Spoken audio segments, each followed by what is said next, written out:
Hello, everybody, and welcome to Non Sequitur News for July 9th, 2025. I am MayorWatt. I run ohmTown.com, and the Sentient AI is not available today, but we're in a time machine, so it's somewhat explainable. If you hear clicking and clacking noises in the background, that is the 3D printer that's hard at work on a model that I need, a functional model. But at any rate, but it's not for the new show called Constructagon that we're launching here probably this weekend, at least as a short introduction. Anyway, today it is season 4, episode 190, and we're going to be talking about something strange in this tomato patch. And McDonald's AI hiring bot exposed.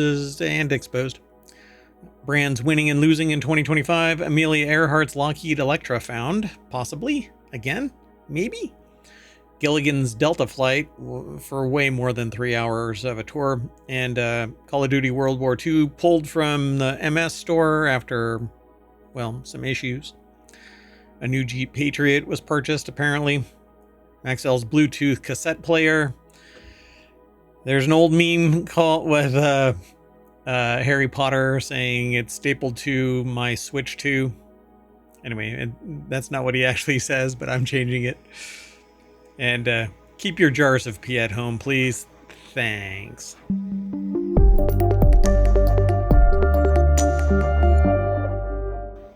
All right, let's get into this. The very first article is over in the Mobile Channel. Something strange is happening to tomatoes growing on the Galapagos Islands. Scientists say wild tomatoes in the archipelago's western islands are experiencing reverse evolution and reverting back to ancestral traits. I don't know how that actually works, but they're not reverting back. They're just evolving back. Not really evolving back. Evolution isn't like that. Evolution is best survival traits manifesting in perpetuity because the bad stuff dies off. The stuff that kills the plant dies off, or animal for that matter. Anyway, if you want today's show notes, you can hit !NSN, and ohmTown will spit the articles out into the chat. It's a wall of text because it's 10 articles that we go over every day, Monday through Friday, and then on Saturday and Sunday it's shorter weekly shows. We have 6 weekend shows, all in niche topics. So if you're interested in that kind of stuff, stick around, subscribe, follow us, download the podcast. There's 7 podcasts. Again, 1 is a daily, and then 6 are weeklies. Just look for ohmTown, you'll find them. So what's going on with these tomatoes? I have no idea. Sarah Kuda over at SmithsonianMag.com put the article together. And if you're new here, basically, I don't read any of these articles that get submitted and selected for the show prior to the show. So my reaction and my anecdotal or scientific responses, because I might have experience directly with the content or tertiarily related to the content, is original, like on the spot. So it's kind of been thought of as a reaction video, but it's not. We're talking about the news. We do it over on Twitch and on YouTube at the same time, and then subsequently on the website, in Discord, and on the podcast wherever you download your podcasts. All right, well, anyway, so according to this article, scientists that are reviewing the Galapagos Islands appear to be witnessing going back in time by producing the same toxins their ancestors did millions of years ago, except that they're calling it reverse evolution, and I don't know why they would call it that. Evolution doesn't reverse itself. It's just that the traits, like I said at the beginning of this, you don't really revert. It's just that they become more pronounced if they were suppressed because other traits are no longer manifesting. So they're allowing these subordinate traits, or actually now dominant traits, to come back. Tomatoes are nightshades, a group of plants that include eggplants, potatoes, peppers. Nightshades are also known as Solanaceae.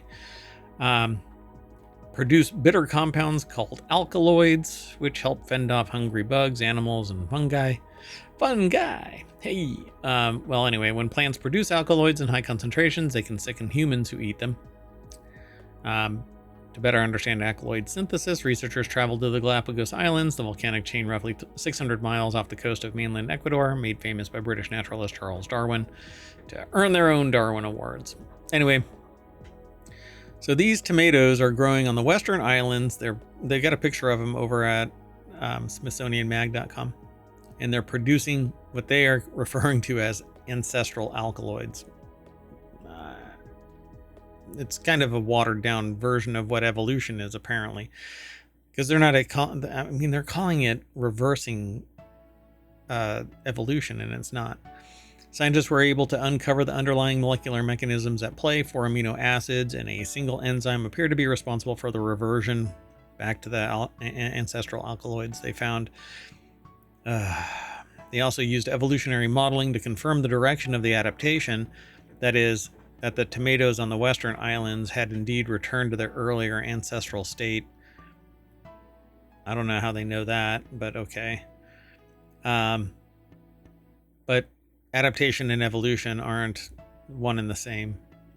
Some people don't believe this, they say Jazowick in a statement, but the genetic and chemical evidence points to a return to an ancestral state. The mechanism is there, it happened. So if reverse evolution happened in wild tomatoes, could something similar happen to humans? In theory, yes, but it would take a long time. The reason why we know about it in nature is because evolutionarily they iterate a whole lot faster than humans. Well, anyway, so environmental conditions shifted dramatically over the long timescales. It's possible that traits from our distant past could reemerge, but whether that ever happens is highly uncertain and unlikely. Science, technology, sociology, social forces kind of short circuit evolutionary mechanisms in humans because we overpower what would cause us to die off with science and social constraints and other various mechanisms. All right, let's keep on going though. The next article is over in RealityHacker. McDonald's AI hiring bot exposed millions of applicants' data to hackers using the password 123456. My God, they found out my password. Hold on, I'll be right back. Let me change that. I'll be back. All right. Okay, I fixed my password. So basic security flaws left the personal info of tens of millions of McDonald's job seekers vulnerable in the McHire site built by AI software firm Paradox.ai.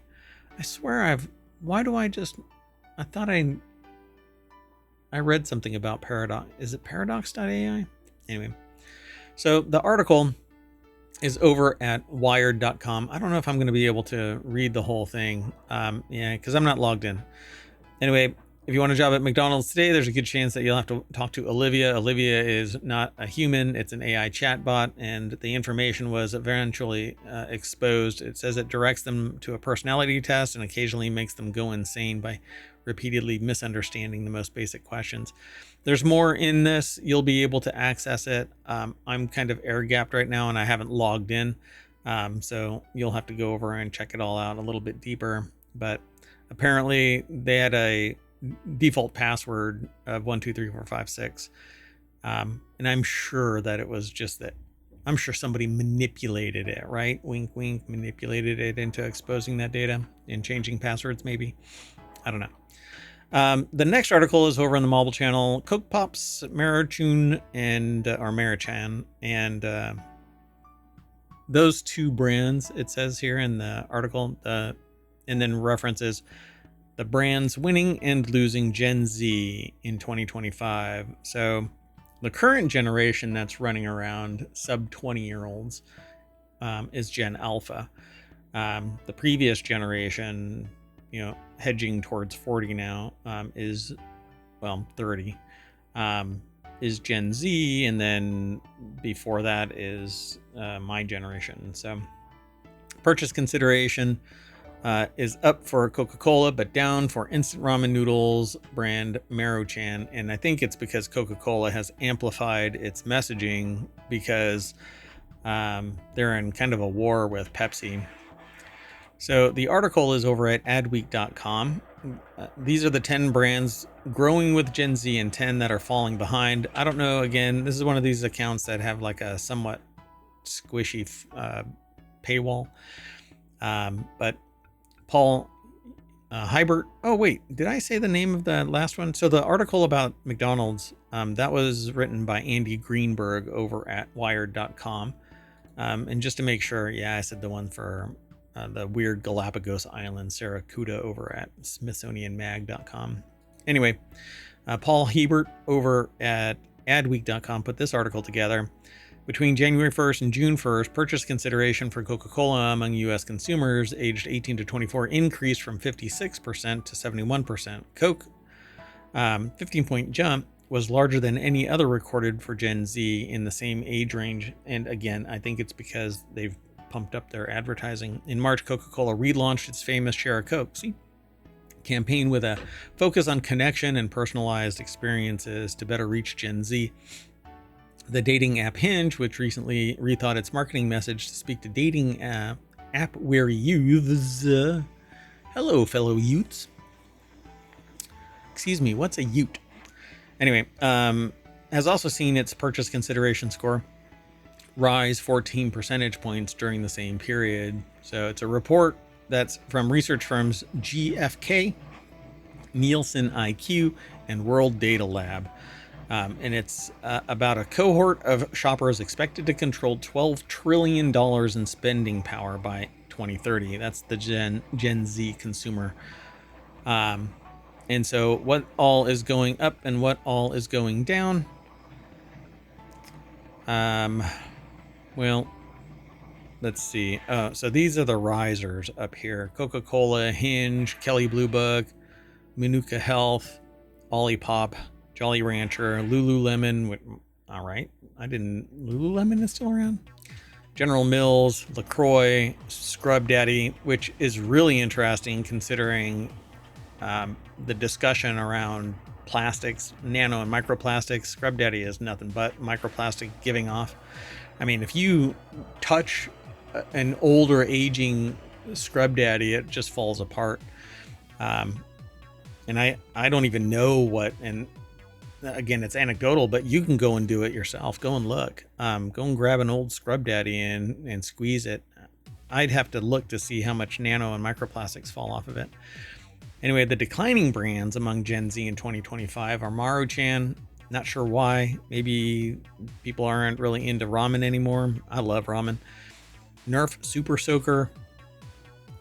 Manukora. Manukora declined, but Manuka Health? What is that affinity? Why are they like that? H2O Go. Verizon. Marshware. Bank of America. Huggies. Well, I can see why Huggies is. People aren't having kids.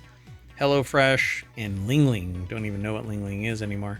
Anyway, interesting article. If you want to read more of the little micro details that are in this article, follow the link through ohmTown. It's in the show notes over on YouTube. It's not in the show notes on Twitch because Twitch deletes everything after 60 days. And that's because I pay to extend it. And I'm an affiliate. If you want to help me get partnered, then come and hang out in Twitch chat.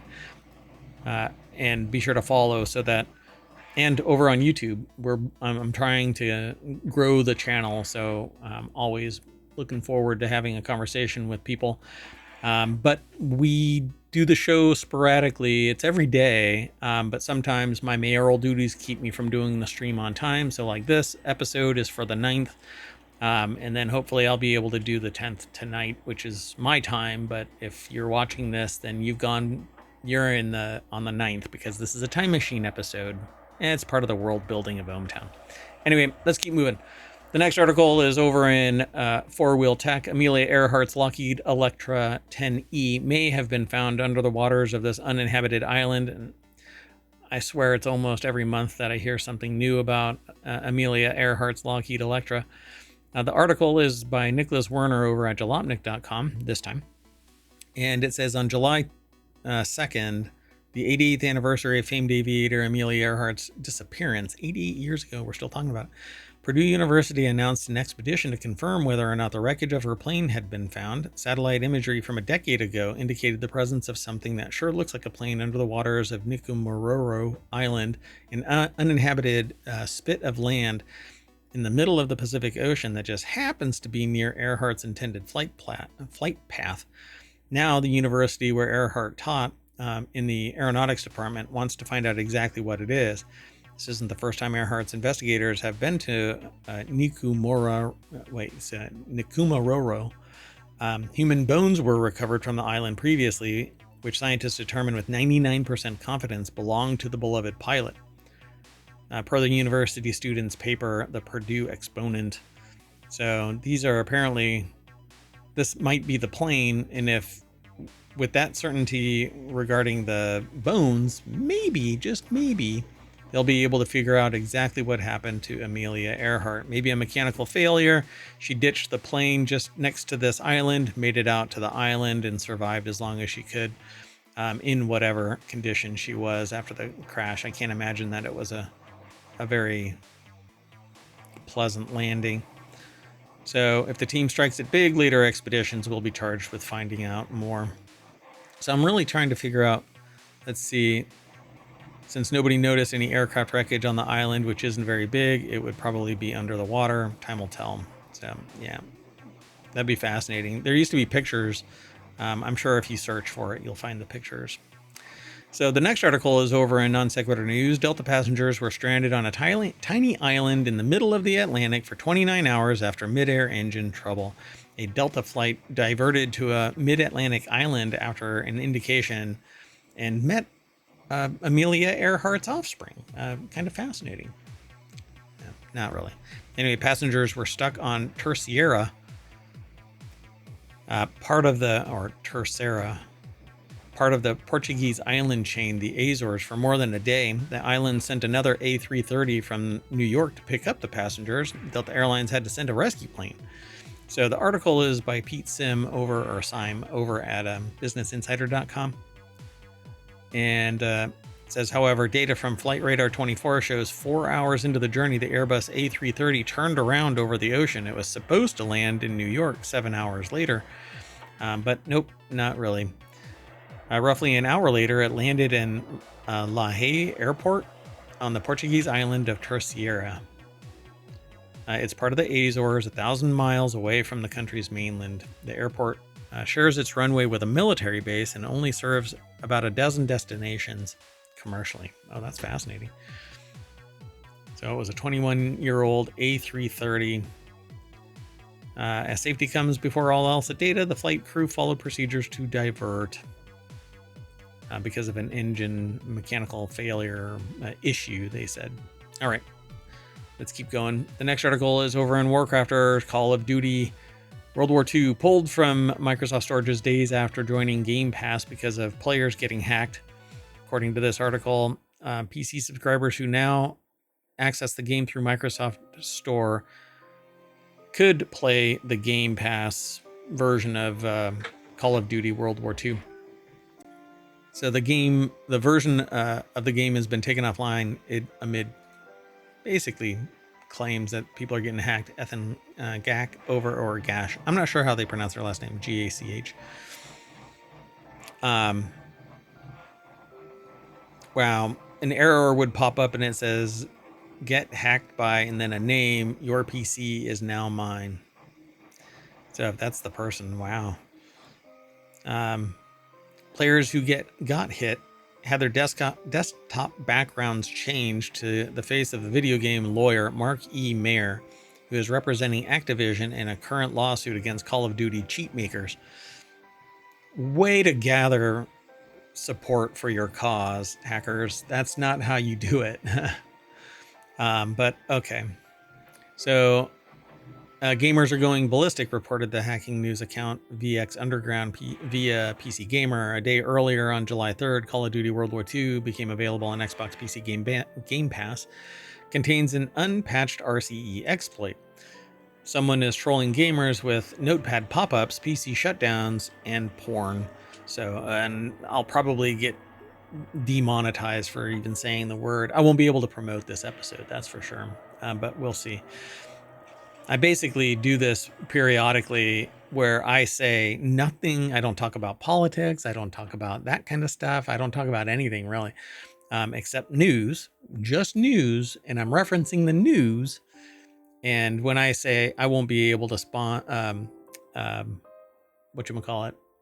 promote this, I try to promote it and it gets denied simply because I say I won't be able to promote this. It's really fascinating. Anyway, let's keep going.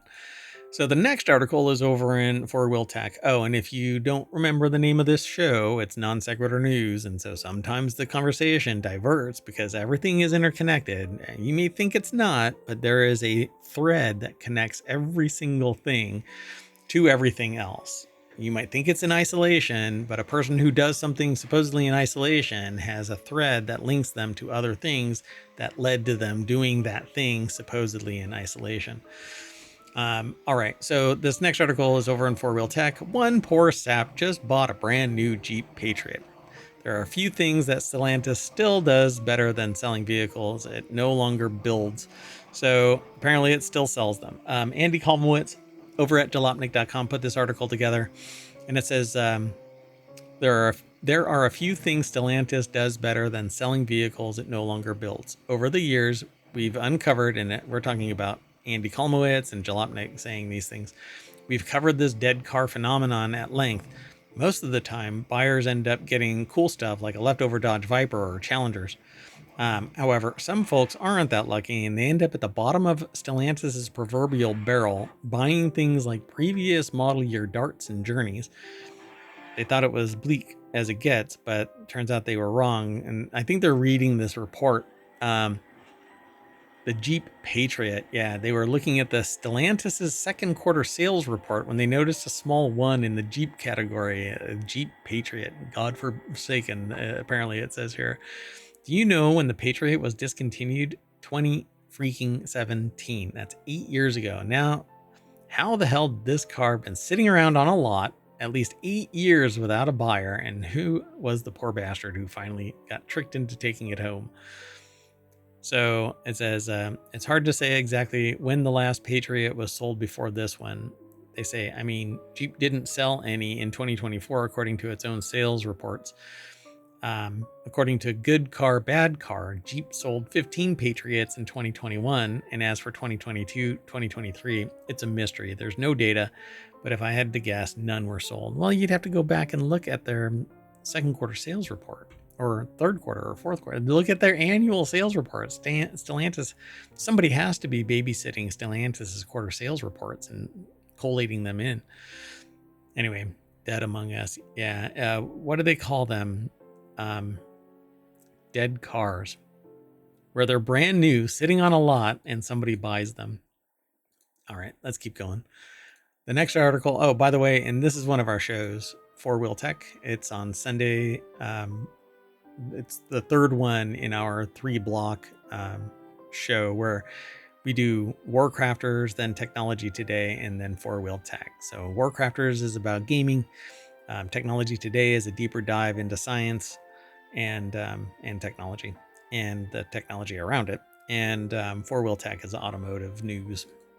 All right. Well, anyway, the next article is in the mobile channel over at ohmTown.com. Japanese resellers are sending the Japan-only Maxell Bluetooth cassette player across the ocean in droves. Like vinyl records before, cassette tapes are having a bit of a moment, a resurgence in interest from folks who either remember music back when it was analog, or who more and more have grown up only with digital songs streamed off of Spotify or downloaded in the old days from LimeWire. So Maxell went ahead and launched a Bluetooth cassette player, and this is what it looks like. So it's all new tech, but still plays cassettes. It's kind of fascinating. Matt Janser over at Vice.com put the article together. So yeah, but add the fact that it looks downright normal and packs Bluetooth 5.4 into it. You can listen to tapes through your headphones or earbuds. I wonder how much it's actually selling for. Hungry buyers internationally on eBay. So I'm sure it's getting exploited. Oh, it says asking prices on the American eBay site at the moment run the gamut from $130 to $200, mostly, or double the price of its apparently $90 price that they command in Japan. So I might have to get a couple of these just because. I mean, trying to find cassette tapes though, right? These are legit, actually cassette tapes. There's going to be cassette tapes that you have to buy to, right? I'm going to have to pull them up and follow up regarding this. Hold on. I'm going to do this live. I normally don't, but I am going to do this live. Let's see. Oh gosh. So it's the MXCP-P100.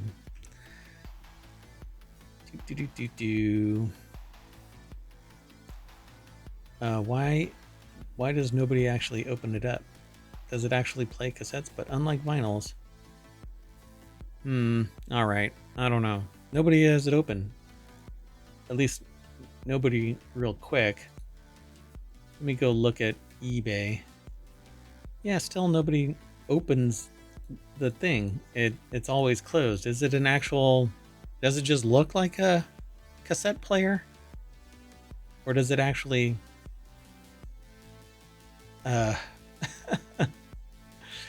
Let's see, does anybody have an actual picture?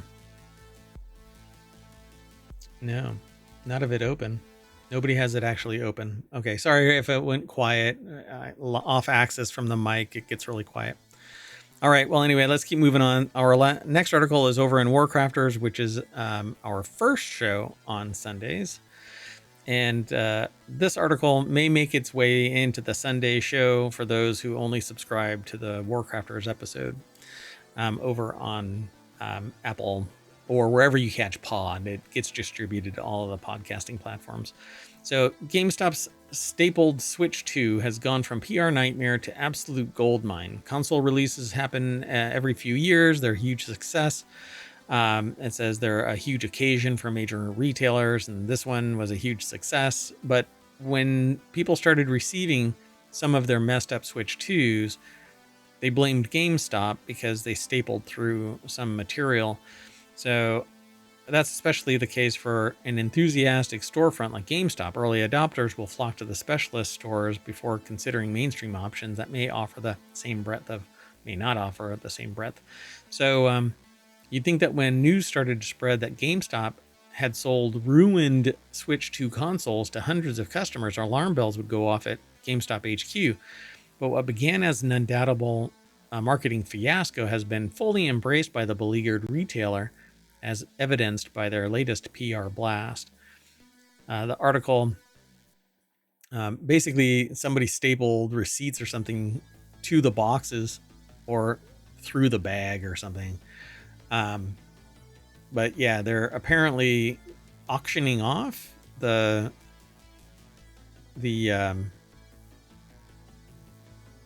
stapler, right? So staplers have been confiscated, read the Post, with a gift from 1999's film Office Space. GameStop quickly moved to make things right for the affected customers, reportedly pulling extra stock from nearby stores to make up for it. In an impeccably timed post, GameStop also announced a promotion the next day where it offered 20% trade-in bonus to anyone who brought in a Switch 2 with a receipt from a different retailer. While GameStop has done things like price matching before and offered incentives to get people to trade in material, none of these promotions have been tied to bringing in a receipt. Things like pre-orders. But apparently, the infamous Switch 2 stapler is now available for auction. Proceeds will benefit the Children's Miracle Network hospitals. So GameStop, as of the writing, which is in the last 24 hours, GameStop has raised $15,000 for the stapler. And there are 6 days left before it's over. So maybe, hold on, let me see if I can copy this. Copy link address. And I'm going to go and check it out. I don't open up links live. Oh my gosh. So this was, if you're in the time machine with me, this article is correct. $15,000. I just went to the link and it's at $112,270 right now with 196 bids. The problem that I have with this amount, though, is that it may or may not be legit.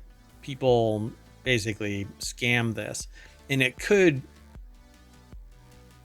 kind of screw up the actual ultimate amount, because somebody right now who would be legitimately offering, let me look at the bids.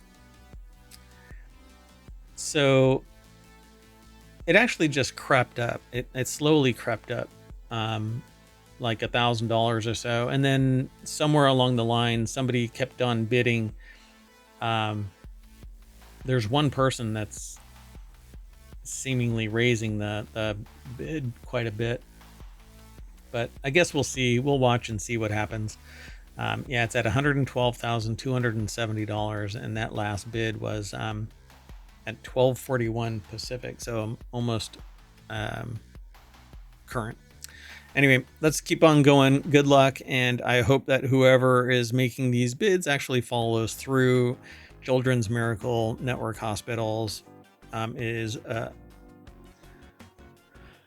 great destination for some funds. Everybody needs, particularly organizations like that, need a lot of funds because they do a lot of volunteer work.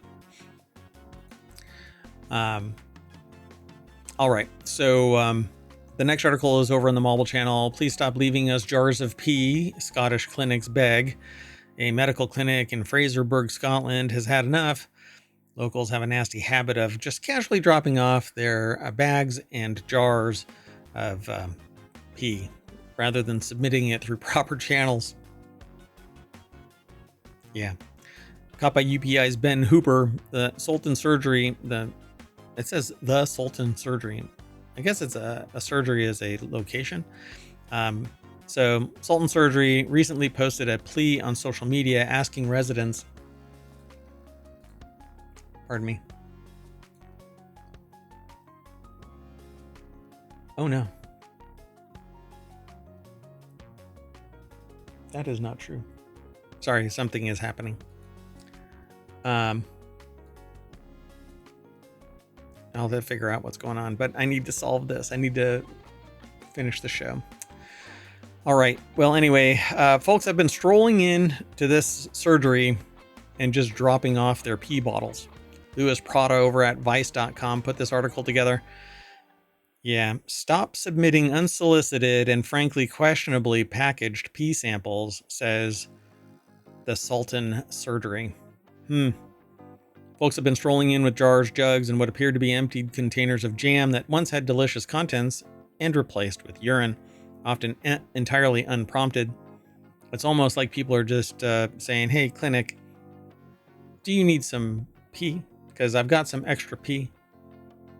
Well, no, they don't want your pee. One anonymous physician confirmed to The Times that this isn't an isolated incident either. Clinics across the UK are slapping up signs begging people to keep their bodily fluids to themselves unless asked, as if this were some kind of epidemic. Nice. Randomly dropping off your pee siphons time and resources away from patients who need immediate care. All right. But it feels like people should be even more embarrassed about pulling up to a clinic in the dead of night to drop off a jar of spaghetti sauce filled with urine. Have some shame and a little respect for proper pee control, or pee protocol, it says here. I agree. Although there was somebody that posted a video of trying to teach their wife why men have a problem with aiming. And it's really comes down to flow control and water pressure and hydrodynamics. But I don't think they got into the science of it. They basically just had their wife stand with a garden hose between their legs and then went like that. No. A little shorter. At some point, stopping her so that she could experience what it was like for a guy to have to go pee and hit the pool, so to speak. Anyway, I don't know. Sometimes the water pressure is just way beyond the controllability, and You know, you need to tile everything down, stainless steel room basically, and then you close the door when you're done and you just pull a cord and it just flushes everything down, right? Yeah. Anyway, speaking of that, we're going to flush ourselves back to the front page of ohmTown.com, where everything is aggregated that we talk about. All news, no noise. Go and check it out. And we'll see you in a little bit. Yeah, there's nothing more to talk about. Bye-bye, everybody.